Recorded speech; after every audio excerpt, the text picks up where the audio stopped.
హరి ఓం శ్రీమాత్రే నమ. లలితా సహస్రనామ పారాయణలో భాగంగా ఈరోజు అమ్మవారి నామం 873వ నామం, 6 అక్షరాల నామం త్రివర్గ నిలయ.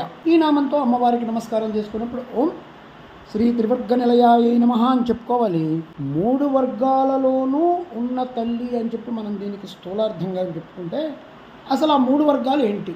ధర్మ, అర్థ, కామ. ఈ త్రివర్గాలలోనూ అమ్మ ఉందని తెలిసాక అనుభవించే ప్రతి సుఖంలోనూ అమ్మే కనబడుతుంది. అప్పుడు కృతజ్ఞతతో అమ్మని స్మరించుకుంటాం. త్రివర్గ నిలయ అంటే ధర్మ, అర్థ, కామాలను మనం ప్రధానార్థంగా చెప్పుకున్నాం. ఇంకొక అర్థం కూడా చెప్పుకోవచ్చు. ఇక్కడ ఈ ధర్మ, అర్థ, కామాలకి విభజన ఉంది. ధర్మం ఒకటి, అర్ధకామాలు కలిపి ఒకటి, మోక్షం ఒకటి. ఇక్కడ కూడా మళ్ళీ 3 వర్గాలు చేశారు. ఈ 4ంటిని కలిపి కూడా త్రివర్గ నిలయ అని చెప్పి పిలవచ్చు. మొత్తం అన్నిటిలోనూ అమ్మే ఉన్నదన్నది స్థూలార్థం.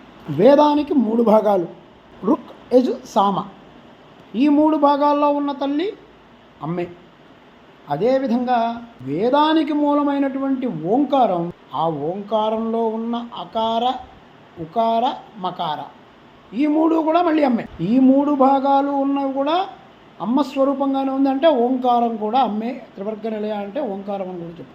అకార, ఉకార, మకారాలు బ్రహ్మ, విష్ణు, రుద్ర రూపాలుగా మనం చెప్పుకుంటాం. అలాగే 3 కాలాలుగా చెప్పుకుంటాం. వీటన్నిటికీ అధిపతి అయినటువంటి తల్లిని మనం త్రివర్గ నిలయ అని చెప్పుకోవచ్చు. ఈ త్రివర్గ నిలయ అనేది ఇది ఒక అన్ని వర్గాలకి ఆవిడే నివాసమై ఉన్నది అని చెప్పడానికి ఇది ఒక భావం. ఓం ఐం హ్రీం త్రీం త్రివర్గ నిలయాయ నమః. ఓం శ్రీమాత్రే నమః. ఓం శ్రీ మహారాజ్ఞే నమః. శ్రీమత్సింహాసనేశ్వర్యే నమః.